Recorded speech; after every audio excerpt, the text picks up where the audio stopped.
There is a system in God's kingdom. It is called asking and receiving. And James says in chapter 4, you have not because you ask not. Everybody, can we say that? You have not because you ask not. Let's go again. You have not because you ask not. Say for the last time. Yeah. Did you know that if some of you look at your prayers, you may be praying, but for some of us, our prayers don't contain any asking. That's the truth. Your priorities are not brought before God.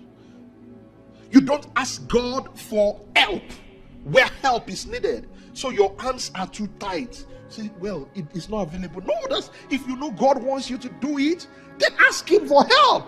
Lord, provide the supply. Lord, help me. I want to do this. Many of you believers, you are just barely getting by.